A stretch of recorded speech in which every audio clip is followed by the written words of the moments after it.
안녕하세요. 결혼 4년차 32살 주부입니다. 결혼 1, 2년 차에 보통 아이가 생기던데 저희 부부는 맞벌이를 하느라고 아이를 조금 늦게 가졌어요. 사실 대출금도 더 갚고 저금 상황도 여유로워졌을 때 아이를 가지려고 조심했는데 아이가 덜컥 들어서 버렸네요. 친정엄마도 시어머니도 이 소식에 엄청 기뻐했어요. 내색은 안 하셨지만 은근 기대를 하고 계셨나 봐요. 특히 시어머니가 더 기뻐하셨습니다. 대를 이을 아들이 태어나니 제사를 이어갈 수 있겠다고요. 제사 이야기가 나와서 말인데 원래 시댁은 결혼 전에는 제사를 따로 지내지 않았어요. 시아버지가 남편이 어릴 적에 일찍 돌아가셨거든요. 그렇게 되면서 자연스럽게 제사가 없어졌다고 하네요. 설령 제사가 있는 집에 시집을 가더라도 저는 제삿날 며느리가 겪는 스트레스 같은 건 사실 걱정도 하지 않았어요. 저희 집도 제사를 지내거든요. 딸만 둘인 저희 집에서 제사는 온 가족이 일을 나누어 하는 행사였어요. 아버지랑 어머니가 아침 일찍부터 음식 준비하시고 저도 도와요. 먼저 결혼한 언니도 형부와 같이 와서 도와주고요. 조금 늦게 오기는 하지만 늦게 온 만큼 제사 준비부터 뒷정리까지 도맡아 하고요. 그만큼 제사는 제가 어릴 때부터 계속 겪어오던 일이었기 때문에 딱히 걱정이 된다거나 하지는 않았어요. 결혼 전에 남편이 우리 집은 제사도 없고 어쩌고 저쩌고 하면서 저보고 시집 잘 오는 거라고 자랑처럼 이야기를 한 적이 있어요. 제사 지내는 게 딱히 어려운 일도 아닌데 제사 없는 집에 시집 온다고 내가 운 좋은 여자라고 생색내면서 자랑까지 할 일인가 생각도 들었습니다. 그런데 남편 말과는 다르게 결혼하고 첫 해에 시어머니께서 이제 며느리도 들어왔으니 제사를 다시 시작해야겠다고 하셨어요. 명절날마다 뭐 조상님들께 크게 하는 게 아니고 돌아가신 시아버지 기일을 챙기고 싶다고 하시면서 제사를 부활시키셨어요. 혼자 사시는 시어머니 집이 작은 편이라서 저희 신혼집에서 제사를 모시겠다는 말을 하실 때는 신경이 쓰이긴 했지만 그래도 얼굴 한번 뵙지 못한 시아버지에게 제가 할 수 있는 며느리의 도리이다 생각하고 넘겼습니다. 말씀드린 대로 명절날에 따로 거하게 지내는 것도 아니고 시아버지 기일에 맞추어 한 번만 지내면 되는 거니 크게 어려울 것도 없었어요. 그리고 시아버지 제사를 모시게 되면서 남편도 저희 집 제사에 가서는 음식 준비며 뒷정리며 먼저 나서서 도와주고 해서 크게 불만은 없었습니다. 첫 해 제사는 정말 정신이 없었습니다. 남편 위로 시누이가 한 명 있는데 애가 둘이거든요. 형님은 애들 본다고 음식하는 거 도와주지도 않았어요. 그런데 애들이 집에서 뛰어다니고 시댁 식구들 온다고 청소해놓은 방이며 옷방으로 쓰고 있는 드레스룸까지 들락날락거리면서 아주 말 그대로 개판을 만들어 놓더라고요. 소리도 엄청 지르고 다니고 애 본다고 일도 안 하는 신우와 아주버님은 아주 TV 앞에 앉아서 아이들 그러고 있는 건 신경도 안 쓰고 놀고만 있더라고요. 제사 끝나고 정리할 때 되면 도와줄 생각은 없고 일찍 집으로 가버리고요. 그래서 그 다음에는 그냥 아이들 어린이집 하원하고 제사 준비가 다 끝나면 와달라고 부탁을 했어요. 애들이 좀 뛰어다닐 수도 있는 거지. 뭘 그렇게 예민하냐며 제 말에 나를 세우기는 했는데 정작 화는 그렇게 내놓고 그 다음에는 정말 준비가 다 끝나고 제사 시작 전에 꼭 맞춰서 도착하고 제사 끝나면 밥만 먹고 돌아가더라고요. 시어머니가 일찍 오셔서 나물이나 탕국 같은 거 하시고 제가 전이랑 나머지를 준비하니까 사실 그렇게 힘든 건 없었어요. 그런데 정말 해도 너무 아무것도 안 하는 신우가 얄미울 지경이었습니다. 저는 한 번도 뵌 적 없는 자기 아버지 제사를 지내는데 암만 시어머니와 제가 준비를 도맡아 전부 다 한다지만 와서 과일 하나라도 깎아줄까 물어보는 것도 힘든 건지 정말 아무짝에도 도움 하나 되지 않고 손도 까딱하지 않았어요. 그래도 꼭 참고 결혼하면서 4년간 시아버지 제사가 아니더라도 살아계셨다면 아마 내가 생신상을 준비해드렸겠지 생각해오며 불만 한번 가지지 않고 오히려 시어머니가 차리라고 한 것들보다 더 많은 음식들 준비해서 정성껏 모셨어요. 그런데 이 제사 때문에 시어머니와 신우가 저를 서운하게 하네요. 앞서 말씀드렸다시피 몇 달 뒤면 첫째 아이 출산 예정일입니다. 거기에 더불어 제 출산 예정일에서 한 달쯤 지나면 시아버지 제사가 있어요. 지난 구정에 시어머니 집에 모두 모여서 식사를 했습니다. 모처럼 자기 시댁에 가지 않은 신우도 아주버님과 함께 와 있었고요. 만사까지는 아니지만 아이를 가진 몸으로 저는 음식 준비를 했습니다. 신우는 역시 손 하나 까딱하지 않았고요. 신우도 이 집에서야 딸이지 자기 시댁에 가면 며느리가 겪는 고충 충분히 이해할 텐데 정말 아무것도 안 하는 모습에 열이 받기는 했지만 그래 엄마 집에 와서 마음이라도 편해야지 하면서 최대한 이해하려고 했습니다. 저도 친정에 돌아가면 남편 사위 노릇 시키며 푹 쉴 생각이에요. 음식 준비가 끝나고 저녁상을 차리는데도 신우는 방에 낮잠 자러 들어가 놓고 나오질 않고 있더라고요. 수저 꺼내주는 것만 도와줘도 좋으련만 낮잠을 얼마나 깊게 들었는지 제가 몸소 깨우러 가기까지 해야 했습니다. 잠투정을 부리며 끝끝내 나오지 않더군요. 저도 굳이 신우밥을 제가 먹여야 하는 의무가 있는 건 아니니 몇 번 깨우다 말고 그냥 말았습니다. 한참 식사를 하고 있으니 그제서야 배가 고팠는지 슬슬 기어 나오더라고요. 시어머니는 신우 먹으라고 떠놓은 국이 식었으니 토렴해서 새로 떠오라고 저한테 시키더라고요. 시댁에서 시집살이 하는 것 당연한 건 아니지만 어느 정도 감수는 하고 있었으니 아무렇지도 않았습니다. 그런데 저를 정작 서운하게 한 건 하루 종일 집안일 한 것도 아니었고 신우의 잔심부름까지 전부 저에게 시킨 게 아니었습니다. 시어머니께서는 올해는 제사를 지내지 말자는 말을 꺼내시더라고요. 제사를 안 하는데 제가 왜 서운했어야 하는가 생각하시는 분들도 계실 거라고 생각합니다. 그건 제사를 지내지 말자는 말이 나오고 나서 이어진 말들 때문에 그랬습니다. 제사를 안 지내자고 하신 이유가 참 어이가 없었어요. 저의 출산 예정일을 물어보시고는 시어머니께서 그걸 이유로 올해는 일할 사람이 없으니 제사를 지내지 말자고 하시네요. 옆에서 남편이 그 말을 듣고 일할 사람이 왜 없어? 라고 물어봤어요. 가끔은 눈치 없는 게 도움이 될 때도 있더라고요. 아무튼 남편 말을 들은 신우가 네 마누라 곧 있으면 출산하잖아 라고 남편의 질문에 대답을 해주더군요. 그 상황에 또 눈치 없는 남편, 우리 땡땡이가 출산하는 게 무슨 상관이야? 엄마랑 누나가 준비하면 되는 거 아니야? 라고 물어보더라고요. 갑자기 평소에는 눈치라고는 하나도 없던 남편이 천재처럼 보이기 시작했어요. 신우는 남편의 반응에 당황을 하면서 자기가 그걸 어떻게 하냐고 대답하더라고요. 남편이 거기서 눈치 없게 계속 파고들었으면 좋았을 텐데 아쉽게도 더 캐묻지는 않더라고요. 대신에 그럼 전 같은 간단한 것들은 사가지고 우리끼리 간단히 지내면 되는 거 아니냐고 되물었습니다.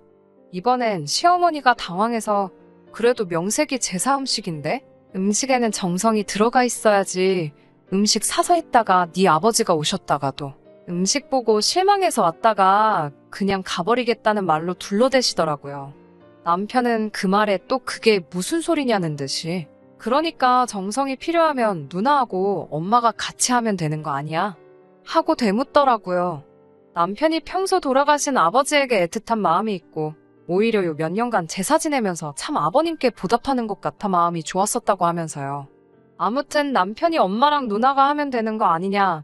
며느리는 어차피 남의 집 딸인데다가 우리 아버지가 땡땡이 얼굴 한번 본 적이 있는 것도 아니고 제가 음식 해주는 거는 결국 아버지한테는 모르는 사람이 해주는 거나 마찬가지 아니냐고 되묻더라고요.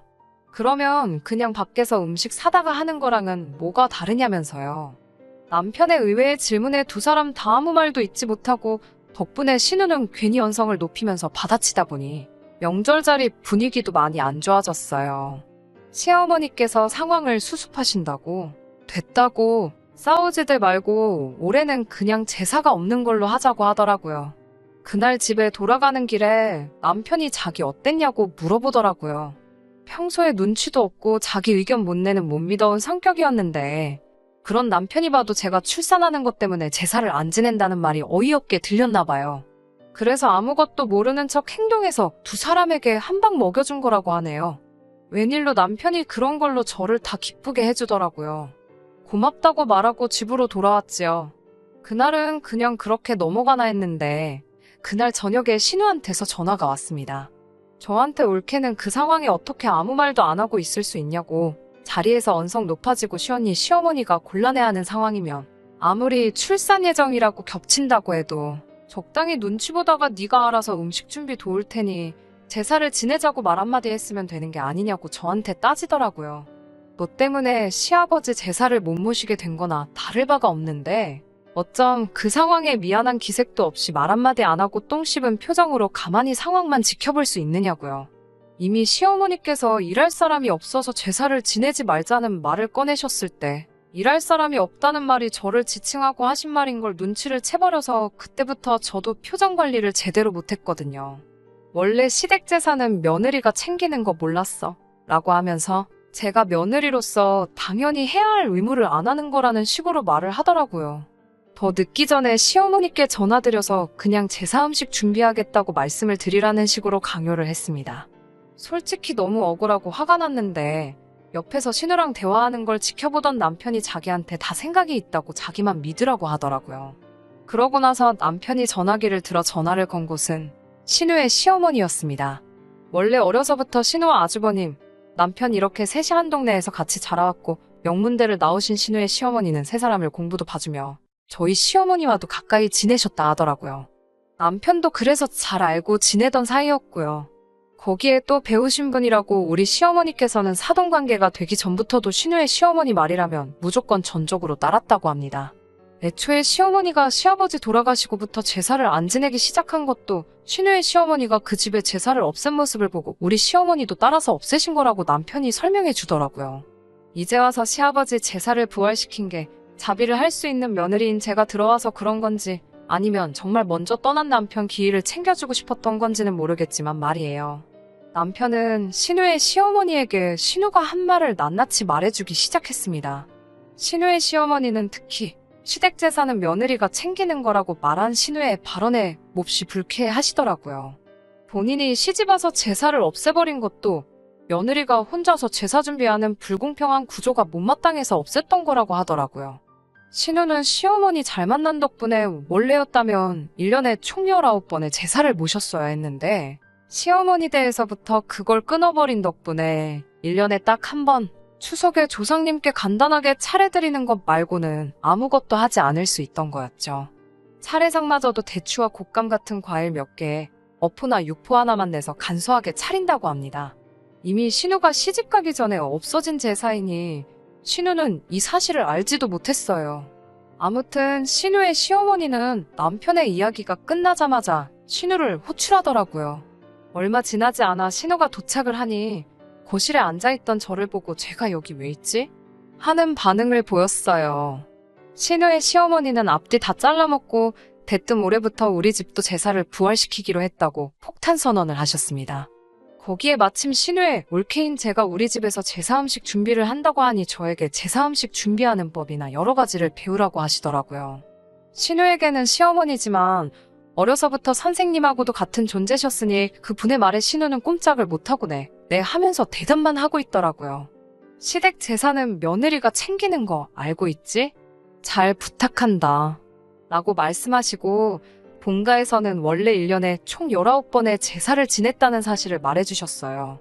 19번이라는 말에 신우 얼굴이 새하얗게 질리다 못해 새파랗게 변하더라고요. 그 상황에서 이 사건의 중심에 저와 남편이 꾸민 일이라는 걸 눈치를 챘을 텐데도 어려워하는 시어머니 앞이니 뭐라고 말도 못하고 씩씩대고만 있을 수밖에 없는 거죠. 신우의 시어머니는 이어서 곧바로 우리 시어머니한테 전화를 거셨어요.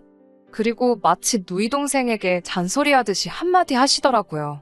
신우의 시어머니 말씀이 아직도 기억에 남네요. 조상 잘 만나서 조상 덕 좀 본 후손들은 제사는 대충 지내고 어디 다 놀러가고 없다고요. 내가 조상 덕 본 것도 없는데 음식 상에다 대고 절한다고 나아지는 것도 없고 괜히 뒷정리하면서 서운하기만 하지 않냐고. 제사가 나쁜 건 아니지만 허례허식 할 필요 없고 조상을 기리는 그 마음만 진실되면 되는 것 아니냐라고 하셨습니다. 시어머니와 신우는 꼼짝없이 아무 말도 못하고 있다가 그날의 일에 대해 저에게 사과를 해왔어요. 특히 신우가 말을 심하게 해서 미안하다고 말하는데 왠지 기분이 좋더라고요. 저도 시어머니께 출산이라고 겹치더라도 아버님 기일에 빠지지 않고 저도 도울 수 있을 만큼 도와드리겠다 약속도 했습니다. 그렇게 저희 집 제사소동은 의외의 인물의 개입으로 끝나버리고 말았어요. 남편이 솔직히 못 믿어왔고 결혼 전부터 보여준 엉성한 모습 때문에 혹시나 이런 식의 비슷한 일이 생길 때 저를 위해 목소리를 내준다거나 맞서 싸워줄 거라고는 솔직히 큰 기대도 하지 않았습니다. 그런데 이렇게 계획을 세우고 일사천리 일을 해결하는데 그런 모습이 참 여우 같더라고요. 아무것도 모르는 것 마냥 관심도 전혀 없다는 듯이 행동했지만 말에는 뼈가 있었고 행동에는 해결책이 있었어요. 남편을 정말 다시 봤습니다. 이번 일을 계기로 솔직히 제사를 더 이상 지내지 않는다거나 하는 건 기대도 하지 않습니다. 그리고 저도 며느리의 도리가 아닌 남편의 배우자로서 사랑하는 남편을 훌륭하게 키워주신 아버님께 올리는 생신상이라 생각하고 앞으로도 절대 귀찮아하지 않고 간소화하지 않고 진수성찬 정성껏 모실 계획입니다. 그게 절 위해 싸워 이겨준 남편에 대한 보답이기도 하겠네요. 못 믿어오면서 믿음직스러운 남편과 오래오래 행복할 수 있게 여러분들도 저희 많이 응원해주세요. 끝까지 들어주셔서 감사합니다. 끝까지 들어주셔서 감사합니다. 오늘의 사연은 여기까지입니다. 구독과 좋아요, 알람 설정 부탁드리고 더 좋은 사연으로 다시 찾아뵙겠습니다. 감사합니다.